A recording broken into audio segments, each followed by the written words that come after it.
Thank you, Martin, and thank you for inviting me and organizing this beautiful and important meeting.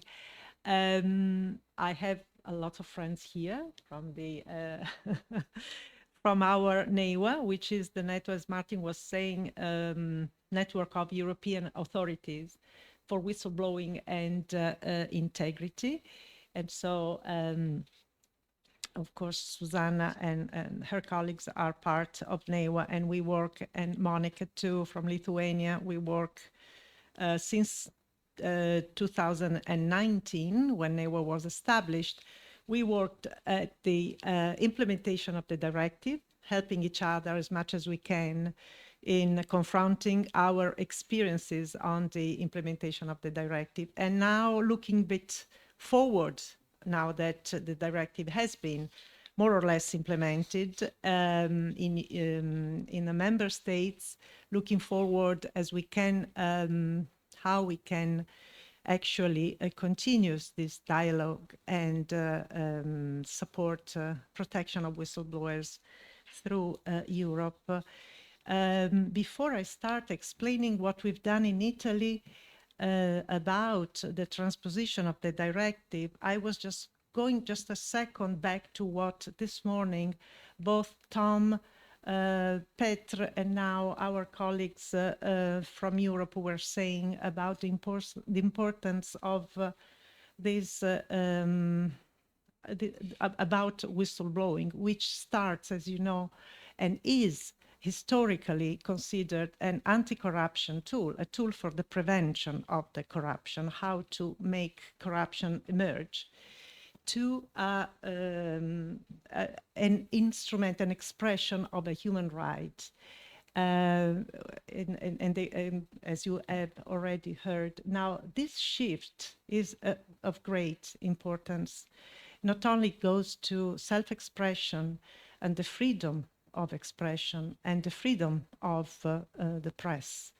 It goes ultimately to really the foundation of our democracies. And this is nowadays, I think, as we've heard this morning, such a pressing issue. In NEIWA, a few weeks ago, we had one of our member states who wrote us a letter saying the new government has decided to cancel the Anticorruption Authority. Can you help us doing something about it? And as NEIWA, we wrote a letter of support to this anti-corruption agency in this particular country. Not that that was a big, I mean, it was important, but the discussion that the parliament of that particular state had very recently didn't take into account, unfortunately, the support that the agency obtained. So little we can do in terms of safeguarding democracies. Whatever we can do, we have to do. Whatever rights we have to hold on them very, very strictly, if I can say. Okay, this having said, we'll go to my presentation. We are overlapping again. Prior to the EU directive, very few countries had comprehensive laws on whistleblowing. You already know that, and you already know that nowadays 24 countries have this legislation. Now, in Italy, whistleblowing is part of the anti-corruption strategy of Italy.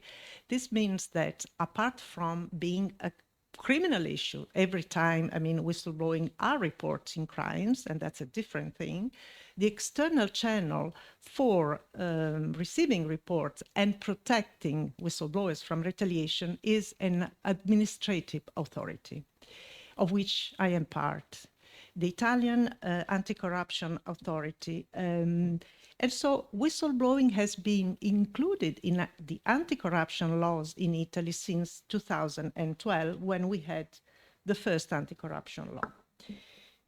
Then we transpose the EU directive late, as this have been said, only in March of this year.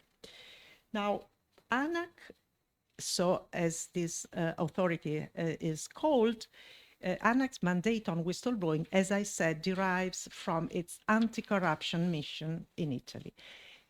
It's important to clarify that ANAC is an administrative authority. Again, we have no enforcing power, and our sanctions are administrative sanctions, and our investigations on reports are administrative fact findings. This is to be clear about that. No enforcement, law enforcement powers. We are an independent authority, at least we've been so far, you can never say. And we are in charge of, as I said, the anti-corruption strategy in Italy, including the power of supervising and monitoring rules on transparencies, public procurement, which is the big business of ANAC, of course, and integrity of public officials. Investigating and protecting whistleblowers, investigating reports, and sanctioning both the authors, as we will see, of retaliatory acts or omissions, behavior in general, and sanction is also, in general, individuals and public administrations in Italy for breaches of the law. Now, here, I skipped an important piece of my presentation. I went straight to what can be reported, but who can report, as Vigilance was reminding me, is important. On the who can report, who can be a whistleblower, I have to say I'm pretty proud of the Italian legislation, because we transposed the directive almost literally. So expanding the definition of whistleblowers. Whistleblowers are not only people who have stable working relationships, but also who is, for instance, engaged in a recruitment process, or who already left his or her workplace and still can be, as former employer, a whistleblower. Interns, consultants are protected. So, as I said, an expansion of the definition of working relations. Another important step of the legislation is that personal motives of the whistleblowers do not count. And I think this is another of that, essential step. What can be reported? Both violations of national laws, as indicated here, and violations of European laws.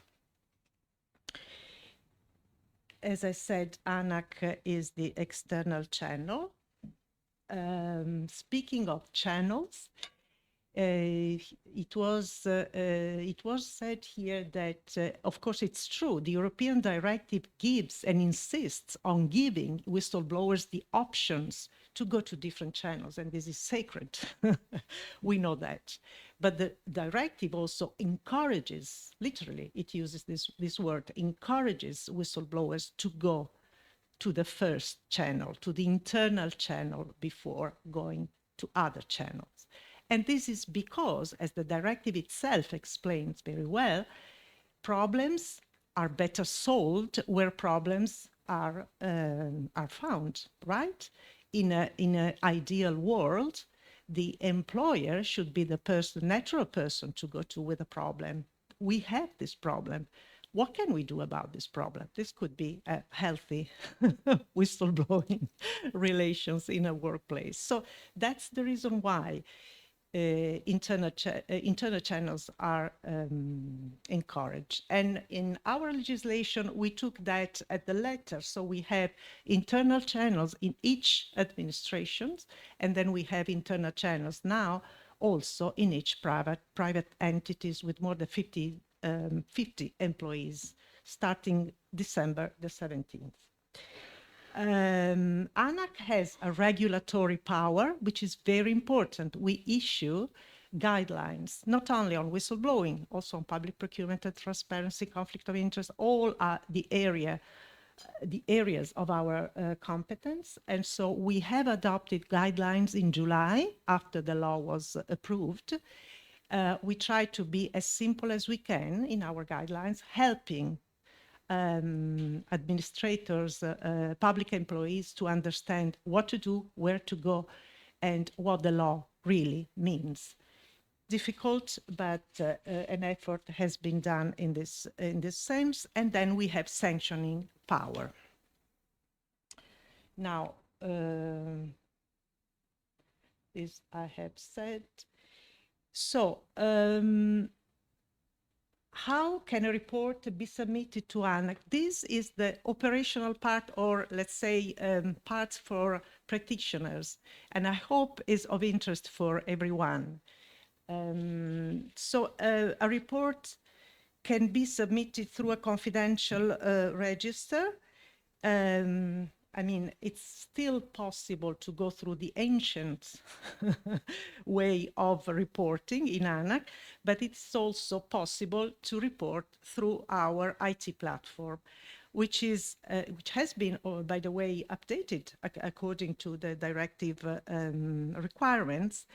And it's a totally confidential platform that allows investigator and whistleblower to speak anonymously. Okay, so the identity of the whistleblower is not known to the investigator thanks to this platform. Very easy.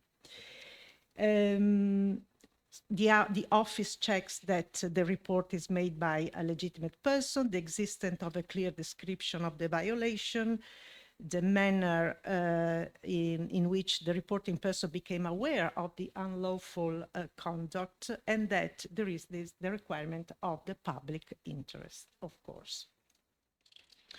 At the end of this, we can close the report, or we can refer the report. It depends on the content of the report.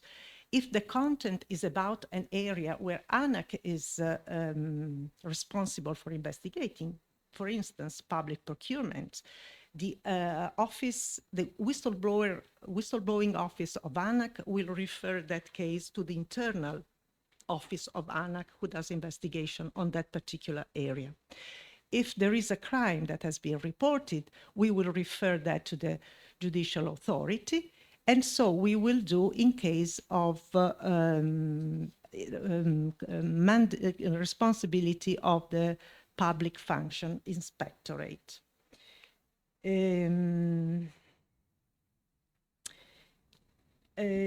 As you know, the directive requests that reports may be done now, may be made, in orally. This was something that in ANAC was the past, was considered the past. And unfortunately, in this year, from 2017 to today, we had the vast majority of cases coming through the platform. So this is really going a step back for us, because as you all know, speaking to a whistleblower, it's less conducive to protecting his or her confidentiality. So, but we had to do that. So we made it possible to register oral reports and then put the transcription directly in our platform. So that's what the mechanism we used. We have to acknowledge receipt within 7 days from the date of its acquisition. And then we have to verify the condition for access to the ANAC. As we said, according to the directive, and you can go, a whistleblower can go to ANAC, can go to external channels only if the internal channel either didn't exist or is not functioning according to the rules, or the whistleblower fears for retaliation. All these conditions are now checked by ANAC when a whistleblower comes to us. And then we have to, of course, inform the whistleblowers, keep him or her informed of the development of the case. What about retaliation? Of course, we have the reversal of the burden of proof, another pillar of the protection of whistleblowers. So when a whistleblower comes to us and says, I've been retaliated against, what the whistleblower needs to prove is that he or she made a report, okay? Then after this report, there was something, an action, an omission that on the part of the employer that had a negative effect on the whistleblower, and then the burden of proving that that action or omission was in no way related to the reporting is on the employer. These are difficult cases, and you will see from the statistics of ANAC that we did very few cases of retaliation, very few sanctions. There are complicated cases.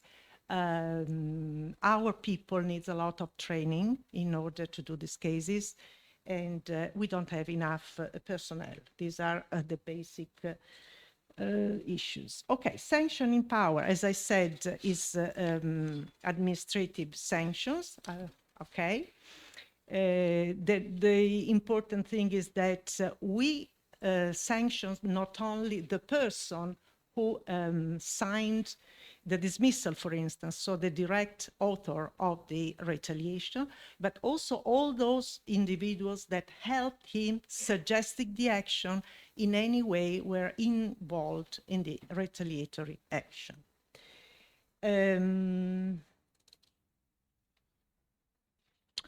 ANAC,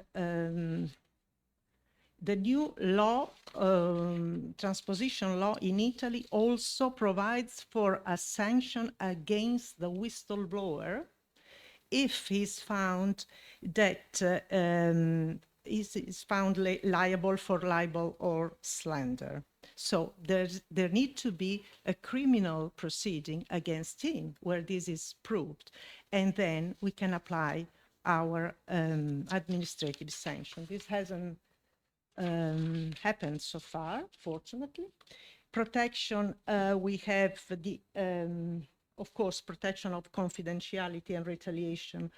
We already said the extended protection, big news from the directive, also to facilitators and also to people who work in the same employment context. So it's a very extended, again, protection, not only to the whistleblower himself or herself. And some numbers from ANAC, as you see, from 2014 to 2019, we had an exponentially growing in numbers of reports and reports of retaliation. And then we went down after the COVID, during the COVID, but in 2022, as you can see, sorry, I don't have this here, but in 2023, so this year, after the law passed, we have an increase of these numbers. So this is the news. But I also have to say that from 2019 to 2022, ANAC had issued only 7 sanctions for retaliation. So as you can see, it's a very low number. This was just to give you an idea. In 2022, we received 49% of the reports were closed immediately without any investigation. This means people really still needs to be educated on when, what to report, how to report, etc. And then we had 30% of reports investigated by our offices internally to ANAC, 15% referred to the other administrative institutions, and 6% to the judicial authority. we had, I just wanted to make some examples of cases of, you know, and possible successful cases to you, but time is up. We can maybe, I can speak about these cases if you're interested later on during the debate. It's interesting because it's a case against military personnel, and we had specific issues with the military personnel that I hope will interest you. But thank you so much for your attention.